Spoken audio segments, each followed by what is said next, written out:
So finally, after waiting for more than 125 days, we have an update regarding the motion 44, which was tabled by MP Sarai. So guys, this is Gautam Kuluri, and we have a short update from IRCC Minister Sean Fraser. He posted an update regarding the motion 44. So let's dive in.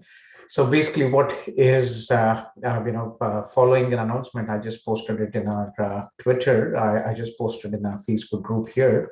So Minister Sean Fraser posted a Twitter saying that kicked things off this season by presenting the ways our government is expanding, looking to expand the pathways to permanent residency for temporary foreign workers and international students. And the last 4 months, I think, there's been a lot of videos, Instagram videos, and all bloggers updating that there's going to be a TR to PR program. Guys, get ready, and it's going to be great. But unfortunately, simply, what IRCC mentioned is basically simply, put, I'm reading the statement from the IRCC announcement. Basically, what it says is simply put, we are focused on helping individuals transition from temporary to permanent residency by expanding or adjusting the existing pathways for foreign nationals who are working in Canada and seeking to stay,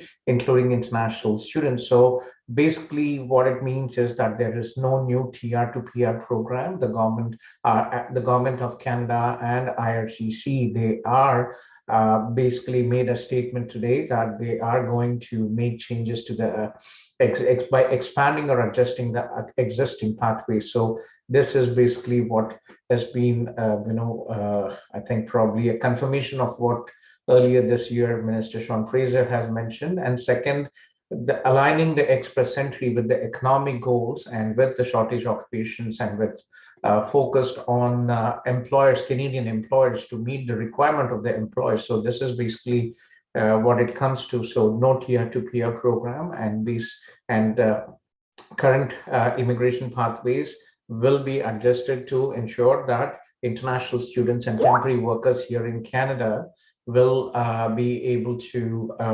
transition to permanent residence. But unfortunately, there will not be any new TR to PR pathway, which was widely anticipated and which was floated by many social media videos and out there. So let's dive into this announcement. So this is basically the announcement which was posted today by IRCC. This was posted as we see 20th of September 2022, and I will not go through the entire video, but basically here, on the 11th of May 2022, private members motion M44 introduced by Liberal MP Randeep Sarai was passed to the House of Commons. The motion calls on the government to publicly release a plan to expand economic pathways so workers at all skill levels can access permanent residency to support greater transition from temporary resident status to permanent residence. So this is the bill, and what has the government come up with?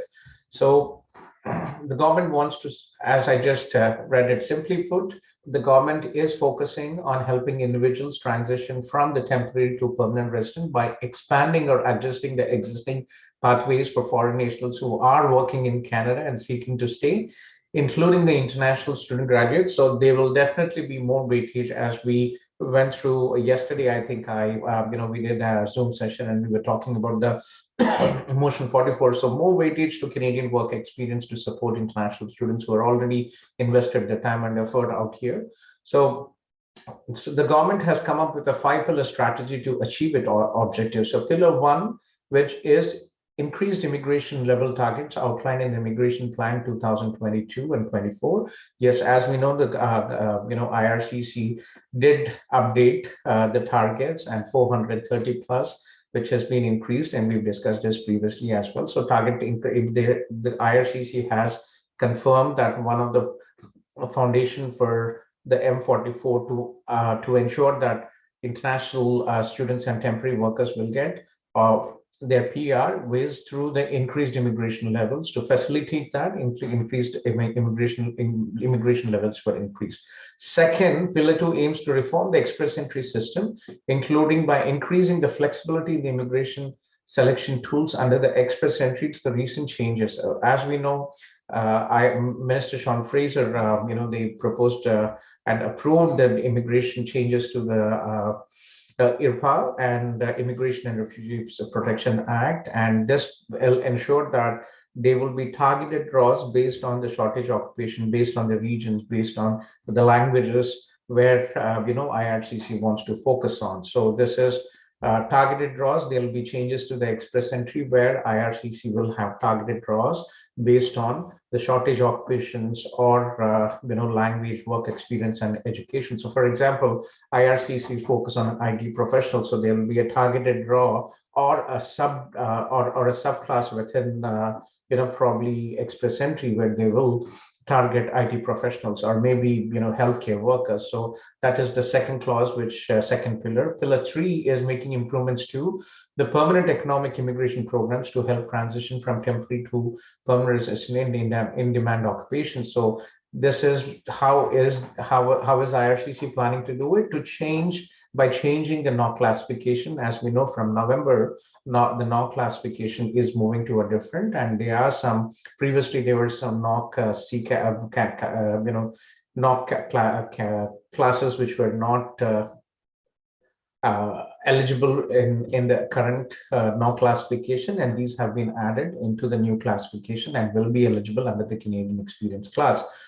So that is, changing the nation and NOC classification, improving newcomers' access to information. So again, it's a very basic information to ensure they meet necessary qualifications and connecting to the federal and the provincial and territorial programs. So again, it's nothing confirmed, basically information support.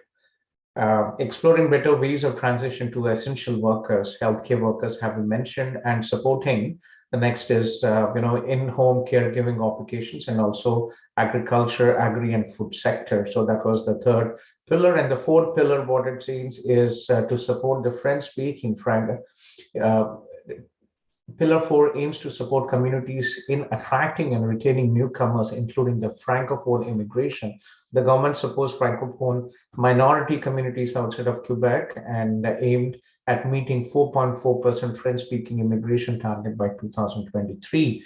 And also, we also discussed about the new municipal nominee programs which are being developed to help municipalities, smaller municipalities, which are to attract and retain newcomers. So rural, northern immigration programs probably would be under this municipal program. So again, it's nothing new. It was what was earlier anticipated earlier this year and has been confirmed. And finally, the pillar 5, the government is increasing the processing capacity. So there's been a huge backlogs with IRCC, and the government wants to increase the processing capacity. So guys, so this is basically the summary of the motion 44, which was tabled by Randeep Sarai, and basically it reiterates the facts what the Liberal government has been planning: increased immigration levels, providing more adjusting and expanding the current programs to support international students here in Canada and temporary workers.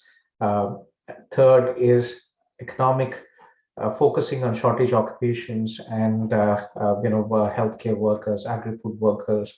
Fourth pillar, basically what they mentioned was through the rural programs, municipal programs. And finally, the fifth pillar, what was confirmed was to increase the IRCC capacity. So, well, big disappointment for international students who were expecting, TR to PR program similar to the last year, but unfortunately,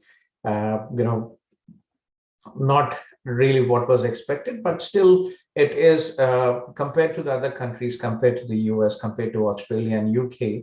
IRCC and the Government of Canada has confirmed their support to international students and temporary workers, open work permit holders who are here in Canada with Canadian work experience. So looking forward to see more changes in the express entry from January 2023. Right. So guys, good luck, and I hope all of you will get your PR through one or other programs. The federal programs are the provincial programs. So work on your English skills, work on your Canadian work experience. There is no shortcut as of now, but again, make sure that you work hard, and English is the key. Canadian work experience is the key. So focus on getting your career, and eventually you will get your PR, federal or provincial. And very important, my advice to all international students: try to get a 3-year postgraduate work permit. If you study 1-year program, and you can study 2 1-year programs, postgraduate studies. We are talking about postgraduate students. So try to study 2 1-year programs or a 2-year program so that you have a 3-year postgraduate work permit, and that will give you ample time to work towards your PR with your Canadian work experience with your English skills. Yes, okay. So good luck and stay tuned, and subscribe to our channel, and join our Facebook group. So if you have any questions, I am in Zoom every day from morning 9 to 1 p.m. during the weekdays. So thank you guys for tuning in. My name is Gautam Kaluri, and I'm a regulated Canadian immigration consultant and founder director of CIP Study Abroad. Take care, and have a wonderful evening.